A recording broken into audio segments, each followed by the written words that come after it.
going on? Um, to start this off, I would like to thank all of the families who have sacrificed one of their loved ones in the armed forces. For those that did not make it back, thank you. Just a quick moment of silence there. So, everybody knows that I'm a DIY guy. I like to do a lot of DIY stuff. I don't know if you can see from here, pegboard over here, hooks, small containers, headlight, hex armor gloves, tongs, probably just used for feeding. Most likely will never use it for anything else. 36-inch by 18-inch by 18-inch, two, Jesus Christ, I'm all ass backwards. Two cages there. Tortoises are down below. If I move, you can see the top of their cage. Two baby redfoots. And then obviously, Jesus, terrible at this. Obviously, these are the 55-gallon or 50-gallon tough totes. I have added the glass poles and locks. So those are all set. Pine snake is in the top. Um, Maybe at some point we'll show off some animals, but I highly doubt it. If you've seen one, you've seen them all. There's nothing real special. It's just a snake. So let me fix my hat here because it's a little crooked. So in doing DIY, one of the things we got into is 3D printing. So this is the actual scan and skull of Temistoma or Gariel. So very, very cool. It came out very good. Teeth are a little bit, haphazard, but that's what happens when you're printing with plastic and heat. So, but the rest of it turned out pretty neat. If you look at it from the top, it's got a slight bit of a curve. And at first I thought that was warping, but it's not. It's the actual scan of an actual skull. So we have this one. We also did a Cuban croc skull. It's kind of washed out in the white and the light. So let me make a little bit of an adjustment here. Nope, wrong way. So we'll back that light off some so you can see this. The only downside is with all the supports, as you can see inside there, the teeth all inside, we're still trying to figure out the best way to get all the supports out of there so that, it looks good. But all in all, pretty happy with it. This print did take almost 2 days. So we've also done tortoise. This guy I've actually painted. And some cool cartoon character like Velociraptor is not painted. And this guy. These were all downloaded off Thingiverse. But we are, and don't mind the light going out in the background, everything in this room now is on a motion sensor. So what I've done is, and I'll kind of give a brief explanation of what the room is here in a minute, but I might as well do it now. What I've done is, this is my venomous room. So I added a 180-degree motion sensor to turn the main light in the room on when you first open the door up and walk in. And then I have both my box lights up here, and this one's actually off. So now a little bit more light in the room. But I put the box lights up and hung them up on the wall. I'm going to put the green screen back behind me for the most part, for the vast majority of the time when we're doing interviews. So some of the things that Florida requires: escape-proof room. So both the vents up here in the ceiling that I'm not going to show you because they're vents, have screen inside so that this way nothing can get through it is metal screen too, so you can put a magnet on it. Door sweep on the door. There's absolutely no room for anything, even the smallest of baby snakes, to get underneath the door. So we're good there. We have gone and added emergency lighting. So if the power goes out, emergency lights kick on. There's two LED lights, lights the room up quite nicely. We've added the 180-degree motion sensor. So the downside to the motion sensor is this. When I set the room up, I put I believe it's a 36 by 18 by 18 inch tall exoterra on a really nice stand right there, but it blocks that light. So the idea was to be able to not have to worry about the lights in here, have a motion sensor. So when you open up the door, you don't have to reach over to turn on a light switch, especially behind a cage that could potentially have a venomous snake in it. So, because you never know, shit happens. So, the downside is even when you're in here working, because the cage is there now. Right now, there's nothing in the cage at all, so it's clear glass. But this light will still shut off, even though, as you can see, I'm flailing my arms around. Nothing's happening. So that's why I decided to put the box lights up, so that this way, when I come in the room, the light comes on, I can see everything is where it's supposed to be. Then I can flip these two big white box lights on, and then when that light goes out, if it goes out, it doesn't matter. I have light. But again, if the power goes out, we have an emergency light, so that's fantastic. We have an area where we keep all of our tools, because here, unlike other people, we use tools. I fancy the L hook. I've learned on L hooks. I double hook everything.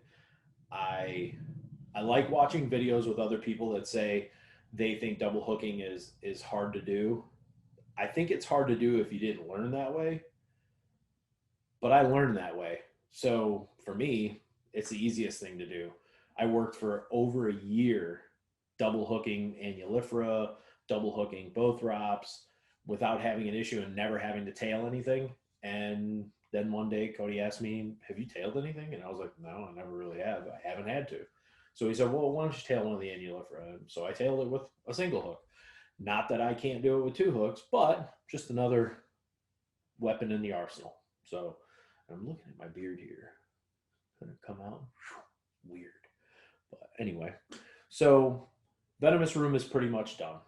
There's one, two, 12 by 15. I think they're 12 by 15 or something like that. Zoom ed cages or Zilla cages. There's a 24-inch tall or 18-inch tall, sorry, Exoterra, and then there's three 12 by 12 by 12 Exoterras, and then there's a 36 by 24 by 18, which is completely rockscaped. There are there are 8 of the 50-gallon tough tote cages. There is a 24 by 18 by 18, a 36 by 18 by 18, a 36 by 18 by 18, the tortoises, and then over underneath here is the Euromastic. So we have in this room, we have a couple boas, Dumer's boa, hypo jungle boa, hypo boa, normal boa, and then the pine snake, and then 3 empty cages, which will be primarily venomous. Just about everything else in here will be venomous, with the exception of the tortoises, the Euromastic, and the boas. So, and the pine snake. But with that said, one of the things that I like tinkering with and DIY stuff is anything that can help anybody in any certain way. So one of the things that I did is I got involved in doing some 3D design with somebody, and we came up with Shiftbox V1. So this Shiftbox is, as you can, I don't know if you can see the slot there. This will actually be for acrylic. It'll slide in and cover it. There'll be a peg in the front. This way the acrylic can't come back out. It's actually, the top is completely separate. You can unbolt it from here. Then you have the shift. This is actually version 2. So this right here is what we changed. And don't pay attention to this because it's not a final piece. It's actually kind of crappy. I stopped it mid-print, so it's falling apart. But as you can see, it's not very big. So doesn't give you, this area doesn't give you much room when you pull this out. So, and I do have a latch that's being put on there. Not a latch, but it's going to be a small piece that you can actually pop a hook into and either slide in or slide out. So this was, like I said, this was version 2. Version 1, no bueno. Version 1, all bad. This is actually 2 pieces. So I don't know if you'll be able to see it on camera, but I think you can. If you look here, that's 2 pieces. So it's actually sealed with acrylic solvent. It is fantastic. Works great for this stuff. So that's version 2. So we are going to do a full video on this. So here is the top part of version 3 and the final version. So, and here is one end piece. As you can see, it's not glued together. There's some stringies on it still. I just haven't touched it up. but you can see nice and smooth on the inside. And this is the best part. Whoop. So what we did for version 3 is we extended this rail all the way to the midpoint. So now you have that much. And I also made this door just a little bit thinner so it slides good. And what I'm thinking is I may put a magnet at this end, so when it gets close, it kind of snaps it into place. Or put something on this end that I can flop over it just for security, or just a pin. Once this is shut, there'll be like I said, a little piece on here, a little piece here on the door that the hook can go into, and then you can push it in, pull it out. Okay, so once it's closed, we might just tap a small hole and pop a pin inside there so it can't open up again. But this is the start to the shift boxes that we're working on, and a couple other really cool things that are actually have something printing right now for Billy Hunt of Uwabami Reptiles, who was just on, and the episode will view or air on Thursday, along with Aiden, who yawns through the whole thing, asks one question, can't answer any questions, but it was his first time on there, so cut him some slack. So as I said, a lot of cool things. One of the other things I'm working on, let me grab it from down here. No, that one. So this is a hook for a viper, a large-bodied viper. This is the only downside. This one's a little bit stronger than the other ones, but I need to change it up and print it maybe a little thicker. But this end actually slides into a golf club. You can seal it in there with some JB Weld or some other type of adhesive. But this is a nice wide, very supportive, very, very lightweight. If it's 50 grams, I'd be surprised. I think it's like 30 or 40 grams, but very strong. I mean, that's almost stretched straight, and it's not cracking, breaking, but the downside is you don't want it to bend like that. So I'm trying to figure out how to make it more rigid. I've messed around with some of the settings in Cura. So if any of you guys are watching, have any experience with 3D printing, this is PLA Plus.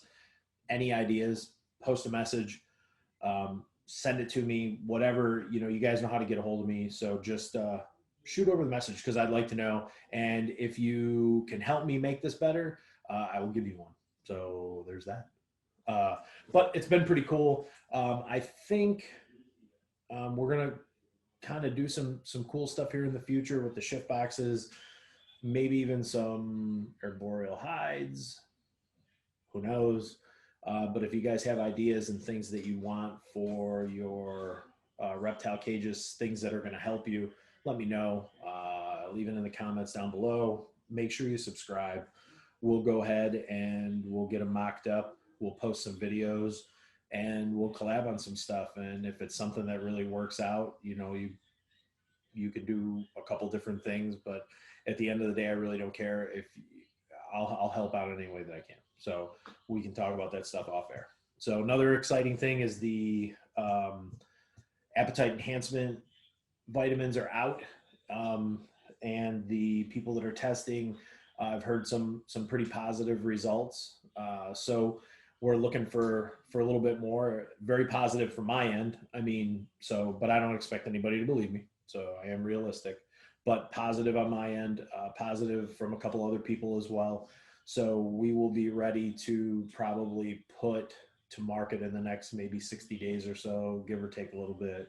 Obviously, it just depends on our schedules and what we have going on, because this is not my job. I have a full-time job, and I have a family, and I have you guys. So, like I said, just a quick video to kind of give you some updates on the DIY stuff. Probably my favorite project right now is going to be the shift box. Again, can't wait to use these.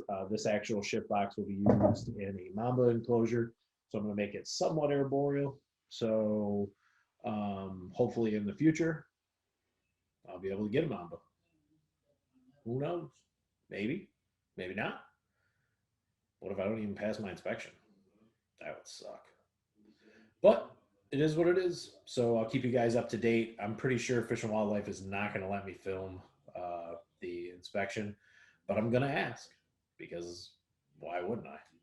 So hopefully we'll see you all guys soon.